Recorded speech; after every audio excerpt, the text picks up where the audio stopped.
Razakar cinema అయితే చాలా అద్భుతంగా ఉంది. రజాకార్లు చేసిన ఆ రోజుల్లో రజాకార్లు కానీ, తర్వాత నిజాం రాజుల పాలన కానీ, రజాకార్ల వ్యవస్థ ఎలా పనిచేస్తుంది కానీ, పటేల్ వ్యవస్థ కానీ, రెడ్ల వ్యవస్థ కానీ, గ్రామాలలో స్వతంత్రం అంటే రాకముందు కానీ వచ్చిన తర్వాత కానీ సర్దార్ వల్లభాయ్ పటేల్ కానీ, నెహ్రూ గారి పాత్ర కానీ కళ్ళ కట్టడి చూపించారు. స్టాచ్యూ ఆఫ్ యూనిటీ అని మన గుజరాత్లో పెట్టారు కదా సర్దార్ వల్లభాయ్ పటేల్. ఆయన అసలు మన దేశానికి కానీ, మన భారతీయులకు కానీ, మన హిందువులకు కానీ ఎంతవరకు ఆయన కృషి చేశారని స్పష్టంగా అనిపిస్తుంది.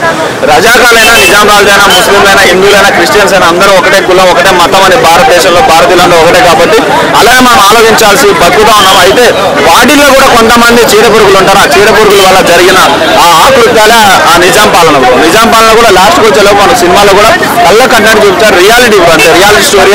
దాన్ని మనం సినిమాను కూడా అనకూడదు. ఖచ్చితంగా నాకు 20 సంవత్సరాల వయసు ఇప్పటిదాకా అంటే నా ముందు సినిమాలు ఏమైనా చూడలేదు కానీ 20 సంవత్సరాల్లో ఒక బెస్ట్ సినిమా అంటే మాత్రం ఖచ్చితంగా రజాకార్ సినిమా ప్రతి ఒక్కరు చూడాలి.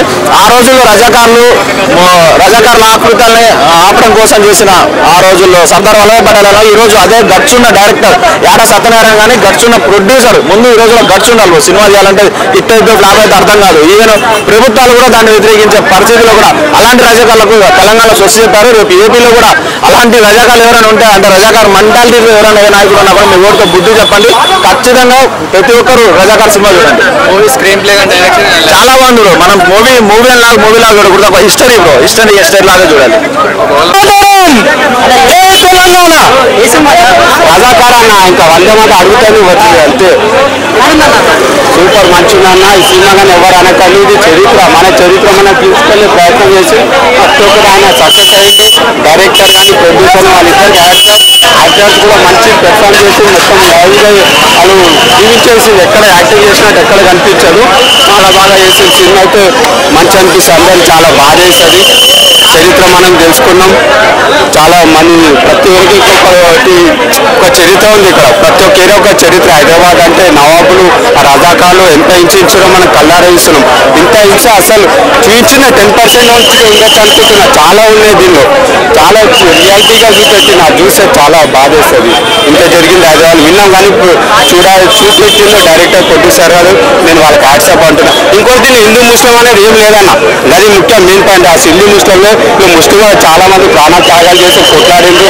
రజాకార్ అనేది అందరికీ హింసించిండ్రు, అందరూ హింసపడ్డారు. అది సినిమా చూపెట్టింది రియాలిటీ.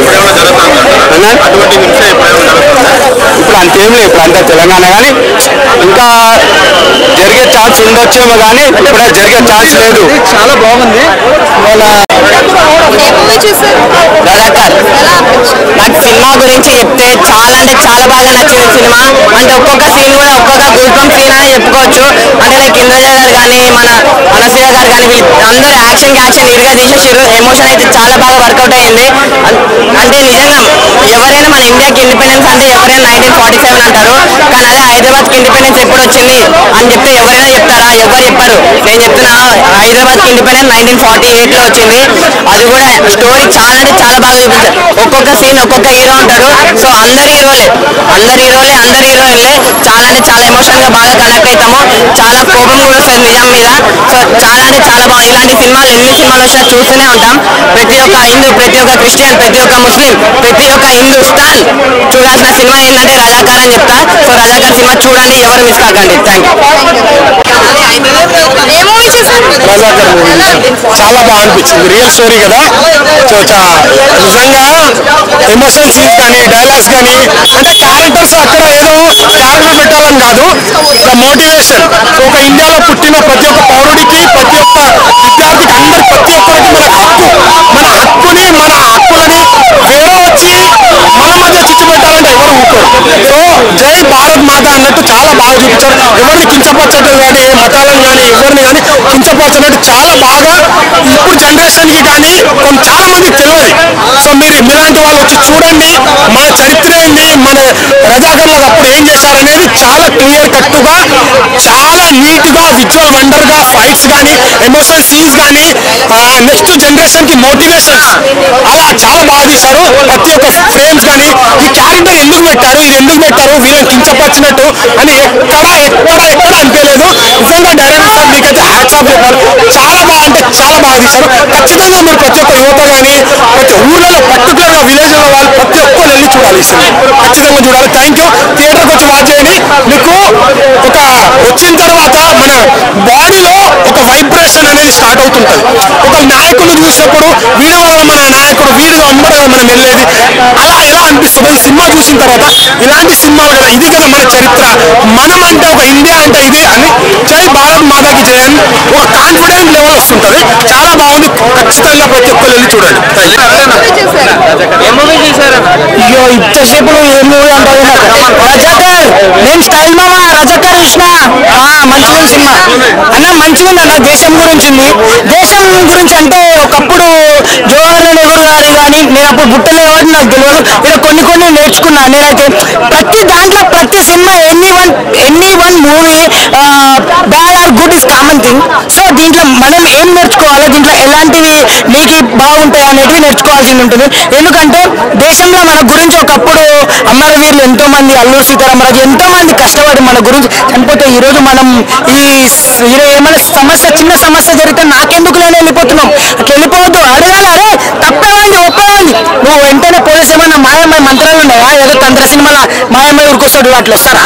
రాలేరు కదా. సో ఏదైనా సమస్య వచ్చినప్పుడు వెంటనే మనం చుట్టుపక్కల ఉన్నామంటే అరే ఏంది, కారణం ఏంది, ఏం కథ అని అడగాలి. మనం అడిగే హక్కు మనకుంది.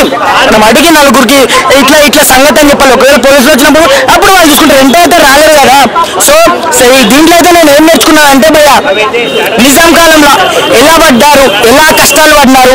ఇంకొకటి నిజాం కాలంలో ఒకవేళ సైనికులు కానీ గొడవలు కానీ కాల్చడం కానీ అవన్నీ జరుగుతున్నప్పుడు ఎలాంటి సిచ్యువేషన్లో మన సైనికులు వెళ్ళాలి. అట్లాంటి సిచ్యువేషన్ బట్టి మంచిగా స్టార్టింగ్ నుంచి ఎండ్ వరకు అయితే మంచిగా అనిపించింది. ఇంద్రజ రోల్ అయితే నాకు చాలా బాగా నచ్చింది అందరికంటే. ఆమె ఒక డైలాగ్ వస్తుంది, లంజోడక అంటే అంట అని అంటది ఆమె. ఆ డైలాగ్ అయితే నిజంగా అంటే ఆమె చేయడం అంత మంచి ఆర్టిస్ట్ చేయడం అంటే చాలా చిన్న మాటలు కాదు. కొన్ని చోట్ల లేడీస్ని చిత్రహింసలు పెట్టడం, కొన్ని నేను నేర్చుకునేవి చెప్తున్నా భయ్య. నేను ఏం నేర్చుకున్నానంటే ఇప్పుడు ఎవరైనా ఏమైనా తప్పు చేసినాడే డైరెక్ట్ అడుగుతాయి, ఎందుకు చేస్తున్నావు రా భయ్, తప్పేంది రా భయ్, మన దేశం మన భారతదేశం, తప్పులు ఉండొద్దు, మంచిగా బతకాలి. అరే మన గురించి ఎవరో అమరవీరులు చనిపోయి మన గురించి ఎన్నెన్నో కష్టాలు అన్నారు. మనం ఎందుకు చిల్లరగా బతకాలి, మన పని మనం చేసుకుంటాం. మూవీలో హైలైట్ ఏమనిపించింది అన్న, అదే సైనికులను పంపేది సిచ్యువేషన్ బట్టి పంపుతాడు. ఆలోచించి ఎప్పుడు పడితే అప్పుడు పంపితే సైనికులు వెళ్ళిపోతారు. కానీ సైనికులని ఆలోచించి టయానికి తగ్గట్టుగా ఆ సిచ్యువేషన్ డైరెక్షన్ బాగుంది, బాగా చూపించారు. మంచిగా అనిపించింది. అనుషయ సాంగ్, బొడ్డమ్మ సాంగ్ మంచిగా అనిపించింది, మంచిగా చేసింది. అనుషయ క్యారెక్టర్ కూడా చాలా కొంచెం వేరే క్యారెక్టర్ అయినా కూడా మంచిగా చేసింది. ఇంకా వేరే క్యారెక్టర్ అంటే ఆమెని ఇంకా అంత సినిమా చెప్తా భయ, సినిమా చూడకు నేనే చెప్తా కొంచెం. థ్యాంక్ యూ అన్న.